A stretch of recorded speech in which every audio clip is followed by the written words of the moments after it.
जी, break से आ गए वापस और बात करेंगे तहरीर शाम की क़यादत में बागियों की जानिब से असद ख़ानदान की सफ़काना कहलाई जाने वाली जो दहाइयों पर मुहित हुक्मरानी थी उसके ख़ात्मे के बाद अब शाम का जो फ्यूचर है उसका मुस्तकबिल, इसके बारे में सभी लोग सोच रहे हैं, तमाम मुस्लिम उम्मा भी सोच रही है। इसके बारे में कई सवालात जो हैं सबके जहनों में हैं, मगर उन सवालात के जवाब इतनी आसानी से हमें मिल नहीं पाते हैं। तो हमने सोचा क्यों ना इस पर बात की जाए कि इस वक्त शाम में क्या हो रहा है, शाम के मामलात पूरे खित्ते में किस तरह असरअंदाज हो सकते हैं। और सबसे पहले तो यही बात कि इस वक्त वहाँ की क्या सूरत हाल है, इस सब पे बात करेंगे और जानेंगे अपने दिफाई तज्जियाकार से। उनसे सबसे पहले मिलते हैं। हमारे साथ हैं ब्रिगेडियर रिटायर्ड मसूद खान, दिफाई तज्जियाकार हैं। अस्सलाम वालेकुम मसूद साहब, कैसे हैं आप? ठीक हैं जी, वालेकुम सलाम। बहुत शुक्रिया जी, अल्लाह के शुक्र। पहले तो बहुत शुक्रिया आपका कि आपने हमें ज्वाइन किया। मसूद साहब, यहीं से बात शुरू करूंगी कि ये बताइएगा सर कि बागी गुरोह के कब्जे के बाद अब शाम का मुस्तकबिल क्या होगा?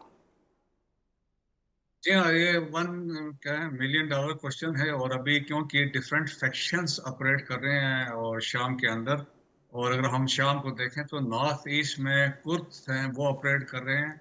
जी और नॉर्थ में जो गलबा था हयात और तहरीर शाम का था, जो टर्किश सपोर्ट इनको शामिल थी। और साउथ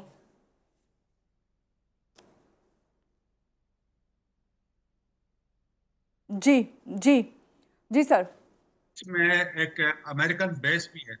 और इसी तरीके से ईस्ट में दो रशियन बेसिस हैं जो 2015 में रशिया असद रजीम ने उनको फॉर 49 ईयर्स की लीज पे दिया था। तो जी अभी ये है कि मेजॉरिटी जो एरिया है, स्पेशली जब नॉर्थ से साउथ की बात करते हैं, एडलिब से लेके एलेपो और हम और इसके बाद दमास्कस है, ये कंट्रोल में हयात तहरीर शाम का। और देखें कि पीछे से सपोर्ट इनको टर्की की है। एक इंटर्म गवर्नमेंट उन्होंने सेटअप की है जिसमें मोहम्मद अल बशीर को उन्होंने अगले मार्च तक उन्होंने कहा कि he will the interim prime minister. जी कॉन्स्टिट्यूशन को सस्पेंड कर दिया है और उन्होंने कहा कि दे विल फॉर्मुलेट की फ्यूचर क्या होगा। तो और साइमल्टेनियसली हमने देखा कि इसराइल भी स्ट्राइक्स कर रहा है।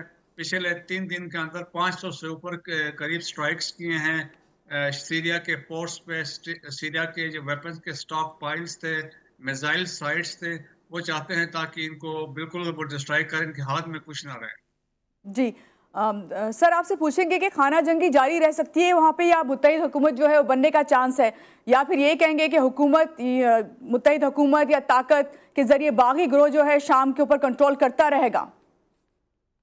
देखें, एक तो प्लस पॉइंट ये है कि हयात तहरीर शाम ने एक अनाउंसमेंट की है। उन्होंने कहा सबको एमनेस्टी है हमारी तरफ से, हम्म। वो वापस आ सकते हैं मेन स्ट्रीम में। लिविंग असाइड जो लोग क्राइम्स में इन्वॉल्व हैं, उनको कहा उस पर उनका मुकदमे चलाए जाएंगे। बाकी जो कलेजी किरदार होगा शाम में अमन के लिए, वो होगा टर्की का। और लाइकली ये है अमेरिका भी टर्की को इस्तेमाल करेगा अमन के लिए, क्योंकि टर्की का जो सबसे ज्यादा स्टेक्स जो हैं, और इस पूरे कार्रवाई में सबसे जो फातेह कहा जा सकता है वो तुर्किया है, जी क्योंकि उनका इंटरेस्ट था इसमें। Refugees over 3 million Syrian refugees तुर्की में हैं। और इसके अलावा देखें, जो नॉर्थ में पीकेके कुर्द्स हैं, उनके खिलाफ तुर्की ऑपरेट कर रहा था, आईएसएल के खिलाफ ऑपरेट कर रहा था। तो तुर्की का ज्यादा इंटरेस्ट है। लेकिन सबसे ज्यादा सेटबैक जो इस पूरे कार्रवाई में वो ईरान को हुआ है, क्योंकि ईरान का जो इन्फ्लुएंस था इस एरिया में, मिडिल ईस्ट में, अब वो कम हो गया है। क्योंकि वो ग्राउंड लिंक जो बनता था ईरान से इराक, इराक से सीरिया एंड लेबनान, वो खत्म हो गया है, क्योंकि दरमियान में सीरिया आ गया है। तो सबसे ज्यादा आप कह सकते हैं सेटबैक और जो वो ईरान को हुए, और सबसे ज्यादा आगे जिसको फायदा हो वो तुर्किया को। ठीक है। सर, ये बताइएगा बैनुल अक़वामी ताकतें इस वक्त शाम में क्या किरदार अदा कर रही हैं? अमेरिका और रूस का क्या किरदार है, और क्या शाम का मुस्तकबिल इन ताकतवर जो ममालिक हैं उनके ही रहमो करम पर है? देखें जी, बड़ी इम्पोर्टेंट बात यह है कि नॉर्थ ईस्ट जो सीरिया का है, वहां पे सारा तेल है। और वहां पे जो कंट्रोल कर रहे हैं वो पीकेके वाले हैं, खुद बागी हैं। और वहां वो अमेरिकन इन्फ्लुएंस में हैं। तो और फिर अमेरिकन भी वहां मौजूद हैं, क्योंकि अब सिविल वार स्टार्ट हुई तो ऑयल के जो कुएं थे इन पे उनका कंट्रोल है। सो वो मेजर फैक्टर है। जो नेशनल सिक्योरिटी एडवाइजर हैं यूनाइटेड स्टेट्स के, जैक सेलिवन, वो कल इजराइल में थे और उनका जो मैंने कल एक बयान देखा तो उन्होंने ये कहा है कि उनकी बातचीत हुई है विद इजरायली जी। Prime minister on Syrian situation. और फिर उन्होंने कहा है कि होपफुली कि हम उसमें एक डील बातचीत कर रहे हैं, तो we will struck a deal, और उसमें कोशिश यही होगी कि मिडिल ईस्ट में कोई अमन के लिए कोई रास्ता हमवार किया जा सके। जी। मसूद साहब, यहाँ पे आपसे ये जानना चाहेंगे, शाम में गोलान पहाड़ियाँ बहुत अहम हैं, क्यों हैं ये हमें तो खैर नहीं पता, लेकिन इसराइल ने यहाँ पर कब्जा क्यों किया हुआ है? इसराइल ग्रेटर इसराइल मंसूबे पर काम कर रहा है? जी हाँ, देखें, ये तो 1967 के वार में जो 6 डे वार हुई थी उसमें ये गोलान के हाइट्स का जो एरिया है तकरीबन 2000 स्क्वायर किलोमीटर का एरिया है। It is 60 kilometre south west of Damascus. और मतलब पहाड़ हैं, फिर हाइट पे हैं, तो फिर वो डोमिनेट करते हैं सराउंडिंग एरियाज को। तो फौज के पॉइंट ऑफ व्यू से कि आप समझ लें कि जैसे बड़ा इंपॉर्टेंट ये एरिया है। फिर ऊपर से ये हुआ है कि एक तो इनके पास ऑलरेडी ये कैप्चर था जब ये सिविल वार हुई है, तो अब जिस तरीके से हयात और तहरीर शाम वाले आए हैं, तो अब इजराइल भी आगे आया है और बेसिकली स्पेशली नॉर्थ की तरफ बढ़ा है। जी। और जो सरहद इसकी लगती है इवन लेबनान तक, माउंट हरमन एक जगह है जो हाईएस्ट फीचर है यहाँ पे, वहां तक इजराइलीज गए हैं। तो गोलान हाइट्स देखे दुनिया मानती है सवाए अमेरिका के कि ये ऑक्युपाइड एरियाज हैं, ये सीरिया का हिस्सा है। फ्यूचर में जब भी कोई बातचीत होती है ये इलाका उनको वापस करना है। लेकिन पिछले ट्रम्प का जो पहली प्रेसिडेंसी थी उसमें उन्होंने डिक्लेयर किया था ये इजराइल का हिस्सा है। तो गोलान हाइट्स की उस हिसाब से बड़ी इंपॉर्टेंस है। एक तो लीबिया वहां पे, लेबनान भी नजदीक है, फिर सीरिया भी नजदीक है और हाइट्स पे है, तो इसलिए इसकी बहुत इंपॉर्टेंस है। जी। मसूद साहब, शाम के मसले पर इलाकाई ममालिक, खासतौर से सऊदी अरब, ईरान, तुर्की, उर्दन का क्या किरदार होना चाहिए? इन ममालिक को हिकमत अमली जो क्या अपनानी चाहिए और क्या हो सकती है? देखिए, पहले मसला ये था कि शाम को बेसिकली साइड लाइन किया हुआ था अरब कंट्रीज ने जब से ये सिविल वार स्टार्ट हुई 2011 के बाद। फिर हमारा मसला ये भी है, हमारे सेक्टेरियन इश्यूज भी हैं।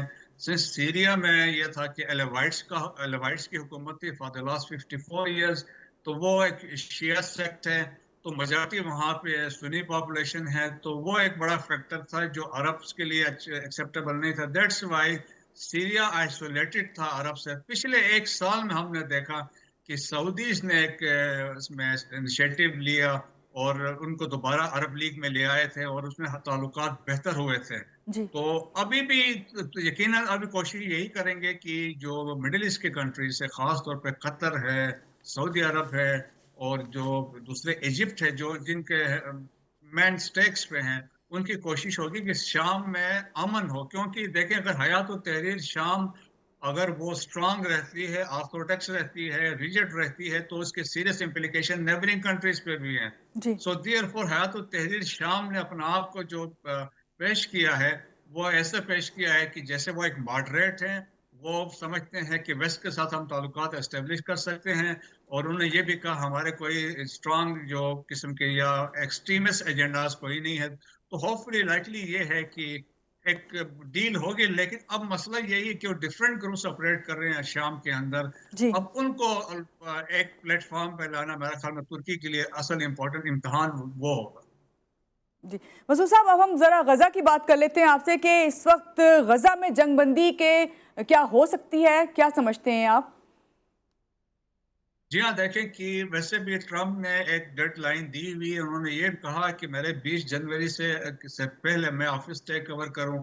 मैं चाहता हूं वहां पे और लोग एक डील कर लें सीज फायर के लिए। जी। तो अभी देखिए, इस सिलसिले में एंटनी ब्लिंकन जो इनका जो स्टेट सेक्रेटरी ऑफ स्टेट है वो ऑलरेडी रीजन में है और उनकी बातचीत चल रही है। तो ऑलमोस्ट है कि वो एक डील, क्योंकि असल में अभी जो लेटेस्ट 2 दिन पहले जो यूनाइटेड नेशन जनरल असेंबली ने एक रेजोल्यूशन पास की थी जिसमें